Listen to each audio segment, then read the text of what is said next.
2-4 दिन पहले की बात है। मैं दौड़ते दौड़ते दौड़ते एकदम पसीने से एकदम नहाए हुए एकदम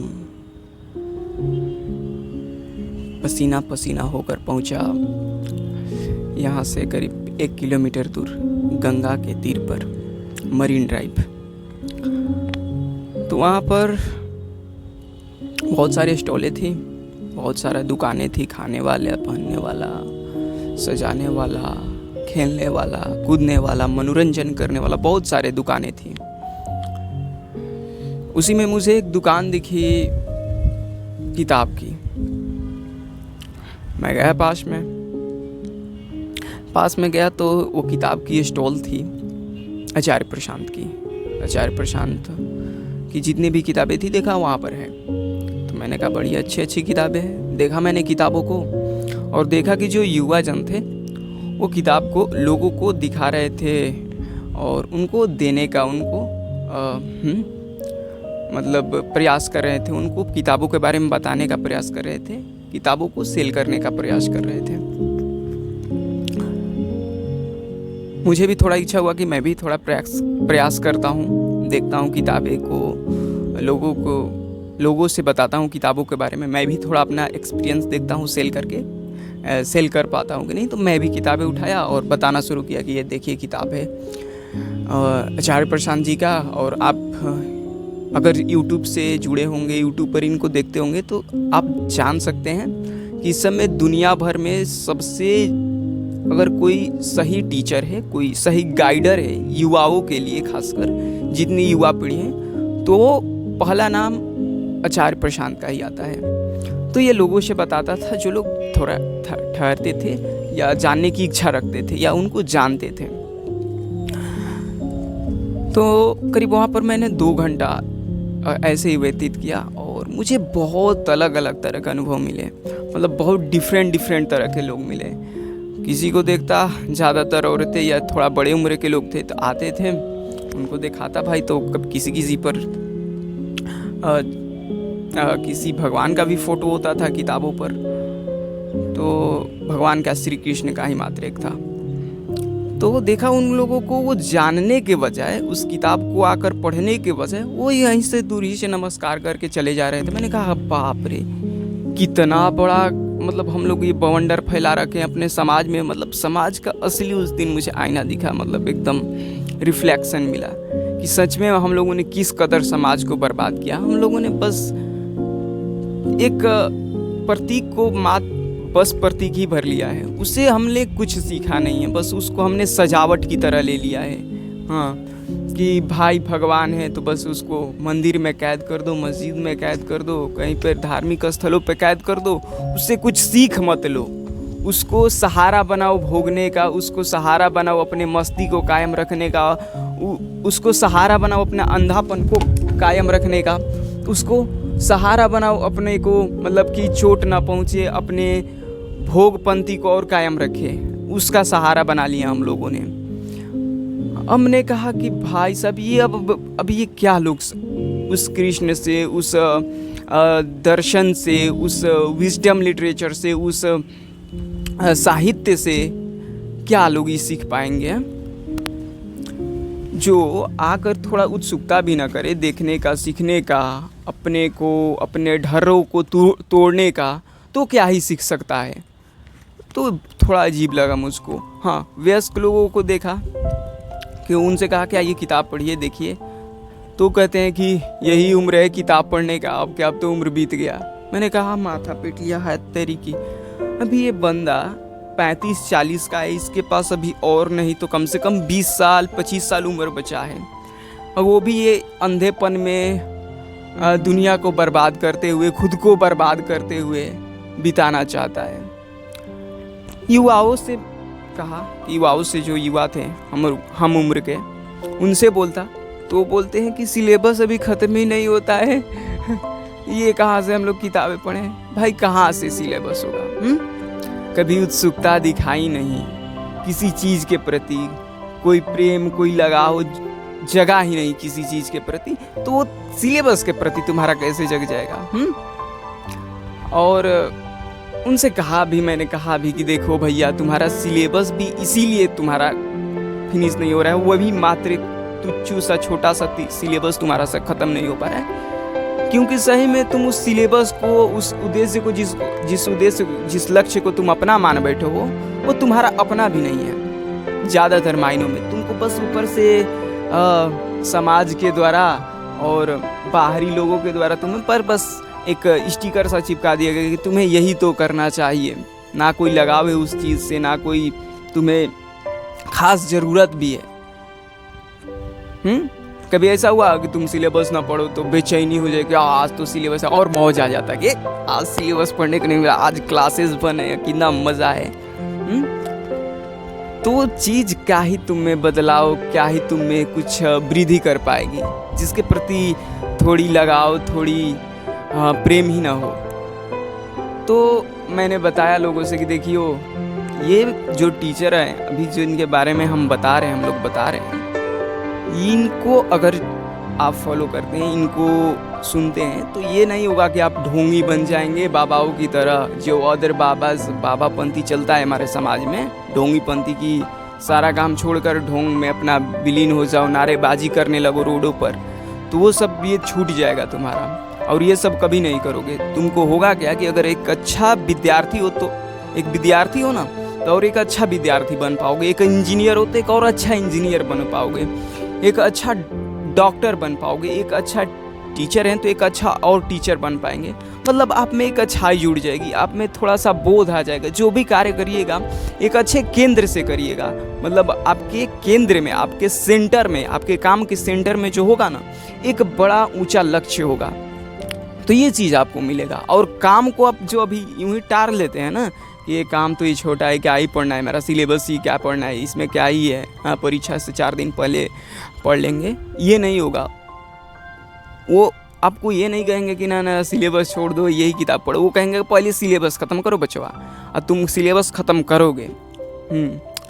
क्योंकि बंदा में दम है।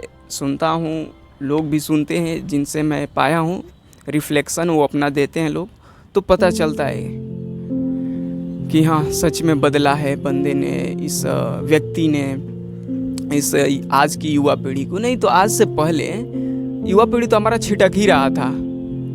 जो असली ज्ञान था, जो असली दर्शन शास्त्र था, जो असली फिलॉसफी था हमारा देश का, हमारे दुनिया भर का, उसे तो हमारा युवा पीढ़ी छिटक ही रहा था। लेकिन आज के समय में देखा जाए तो 50,000 लोग लाइव आकर पेड वर्जन लेकर सुनते हैं, हाँ? तो मामूली बात नहीं है। और YouTube पर देखा जाए तो YouTube भी उनका सबसे नंबर 1 अभी चैनल चल रहा है। इंडिविजुअल में देखा जाए तो इंडियन में, या स्पिरिचुअली टीचर ले लें तो वर्ल्ड भर में नंबर 1 पे हैं, पूरे वर्ल्ड में ओवरऑल। तो देखियो, युवाओं लोग को कहा बताया जा रहा है, और बेहतर तो यही रहेगा कि जितने वो जल्दी समझ ले, अच्छाई को अपना ले। नहीं तो एक ऐसा समय आएगा, एक ऐसी परिस्थिति आएगी कि वो बंदा पास में होकर भी आपको कुछ मदद नहीं कर पाएगा, क्योंकि आप पास में होकर बहुत दूर चले गए होंगे उससे। तो समझने की ज़रूरत है। अगला ऑब्जर्वेशन, तो कुछ दिन पहले मैंने अपने फूआ से बात किया, अपनी फूआ से। तो उनसे बात किया तो जैसा कि जानते हैं कि भारतीय समाज में, भारतीय घरों में, भारतीय समाज के भारतीय घरों में महिलाओं की क्या स्थिति है, महिलाओं को किस हद तक स्वतंत्रता, किस हद तक आज़ादी है। तो मैंने बात किया तो उनकी स्थिति परिस्थिति को समझा, घंटों तक बातें किया, और कुल मिलाकर पाया कि उसके अगल बगल के लोग भी बहुत उसके लिए मददगार साबित नहीं हो पा रहे हैं। उसको एक आज़ादी का, एक मुक्ति का जीवन नहीं दे पा रहे हैं। एक हमेशा बॉन्डेज से भरा हुआ, एकदम जकड़ा हुआ जीवन दे दिए हैं लोग। तो मैंने कहा कि ठीक है, बढ़िया है, लेकिन मैंने कहा कि उनसे कहा अपनी फुआ से कि ठीक है, जब कोई लोग नहीं कर रहा तो देखता हूँ मैं ही कुछ करता हूँ। वो शायद कही भी नहीं है लोगों से, कह रही कि कौन सुनेगा ये बातें हमारी, तो वो कही भी नहीं है ये बातें और लोगों से, तो मदद ही कहा है। मैंने थोड़ा उत्सुकता दिखाया जानने के प्रति, उनसे बातें करने के प्रति, तो उन्होंने बताया मुझसे अपनी परिस्थितियों को। तो मैंने खुद से, फ़ोन कट गया तो मैंने खुद से कहा कि मैं क्या कर सकता हूँ इनके लिए। तो मेरे पास बहुत सारे आंसर है कि मैं ये कर सकता हूँ कि मैं इनको अपने पास बुला लूँ, वहाँ से हटाकर, या घर पे बुला लूँ, या फिर उनको ही उनके पति से बोल कर हटवा देता हूँ वहाँ से थोड़ा, ताकि उनके बच्चे भी अच्छे से पढ़ लें उस इन्वायरमेंट से, थोड़ा जो गड़बड़ी इन्वायरमेंट है घर का या मोहल्लों का, तो वहाँ से हट के पढ़ लें। तो मैंने कहा कि ये आसान उपाय है, मतलब ये उतना कारगर उपाय नहीं है। मैंने कहा कि और बेहतर क्या हो सकता है।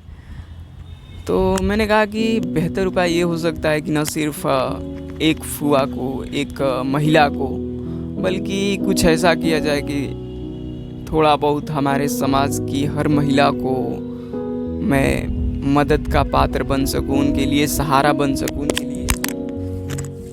उनके लिए मजबूती बन सकूं। तो उसी कड़ी का एक ये छोटा सा हिस्सा है जो अभी मैं बातें आपके समक्ष बोल रहा हूँ। और बहुत सारा स्टैंड भी लेना है अभी, और कुछ शुरू भी कर दिया हूँ। न सिर्फ एक फुआ, बल्कि हमारे समाज की हर फुआ, हर महिला एक मजबूत, एक आत्मनिर्भर, इंडिपेंडेंट, न सिर्फ मानसिक तौर पर बल्कि आर्थिक तौर पर भी उभर के आए, और किसी के समक्ष दो रोटी के लिए, अपने पेट भरने के लिए भी हाथ ना फैलाए, और वो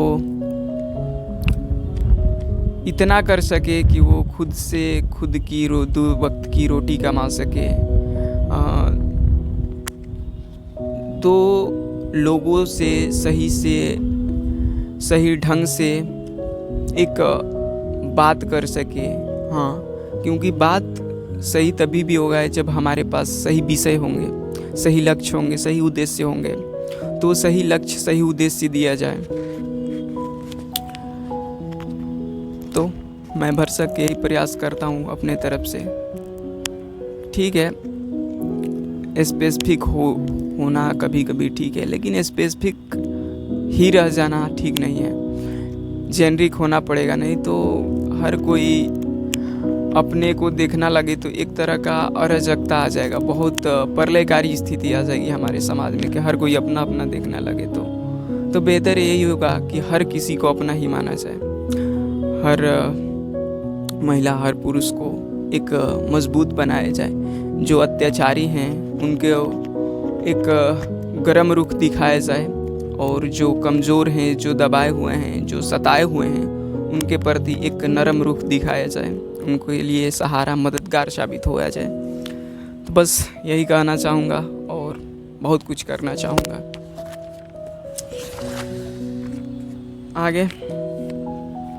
एक बड़ा मैंने विचित्र स्थिति देखा अपने अगल बगल, अपने दोस्तों, अपने संगी साथियों के साथ, अपने घर परिवार, अपने रिश्तेदार में, कि हर कोई थोड़ा सा कोई न्यूज़ सुनकर आता है ऐसा कि हमारे समाज में बहुत सारा असमानता है। हाँ, जाति प्रथा है, धार्मिकता है, धार्मिक कट्टरता है,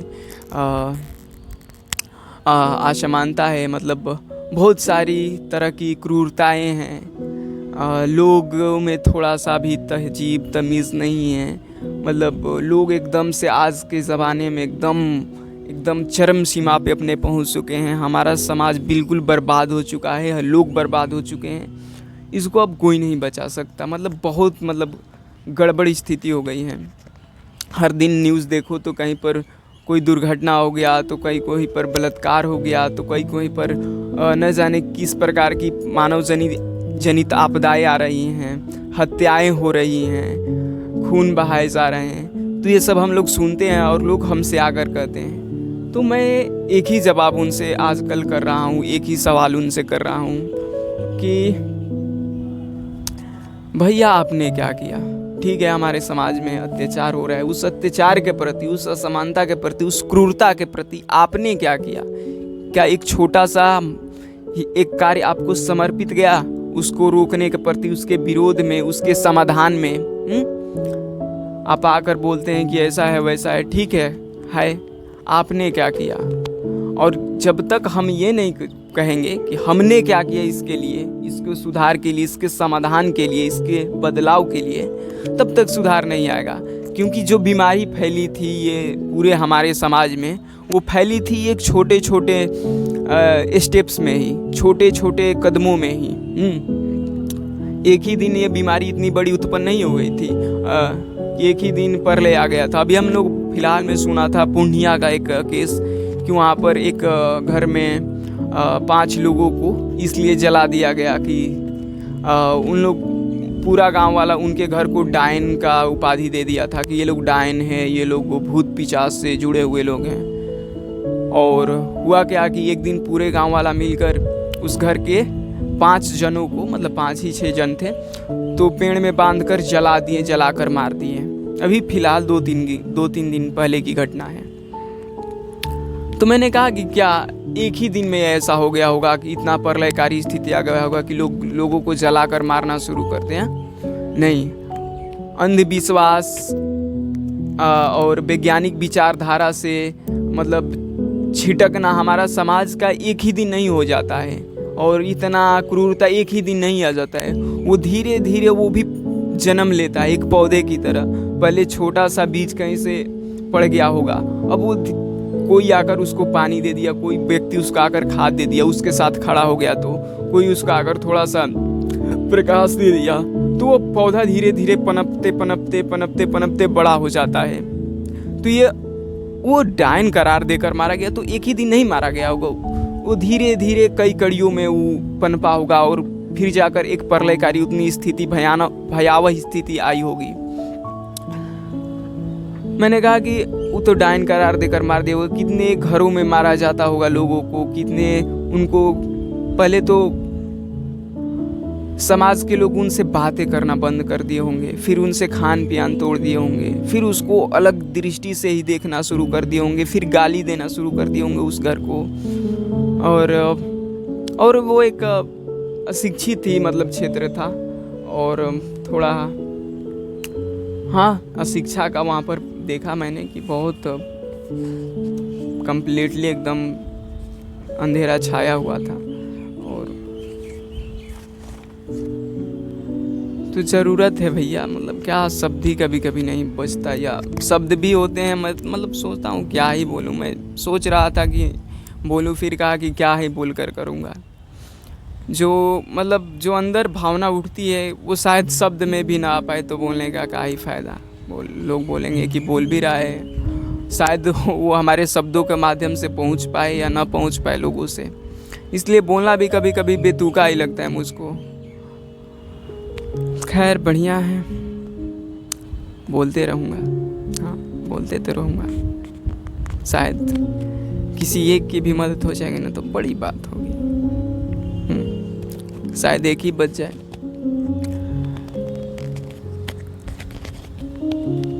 क्योंकि वो प्रयास किया था एक अकेला, तो अकेला बचेगा। तो प्रयास करना है थोड़ा बच जाए इस समाज से, इस समाज की गंदगी से। हर जगह देखा जाए तो वही भरा ही है। तो अपने को एक ऐसा इन्वायरमेंट, एक ऐसा संगत देना है ताकि समाज का गंदगी थोड़ी दूरी ही बना कर रहे, और भलाई हमारी इसी में है। और हमेशा यही पूछा कीजिए खुद से कि मैंने क्या किया इसके लिए, क्या कर सकता था।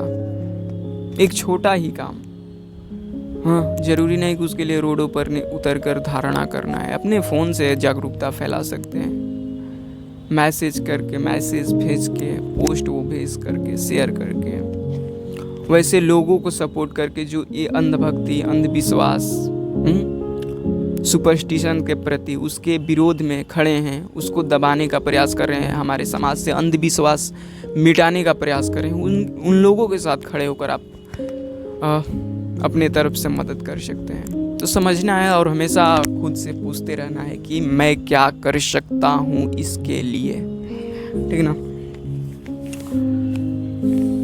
ठीक है, बहुत बहुत चीज़ें भी बोलने के लिए।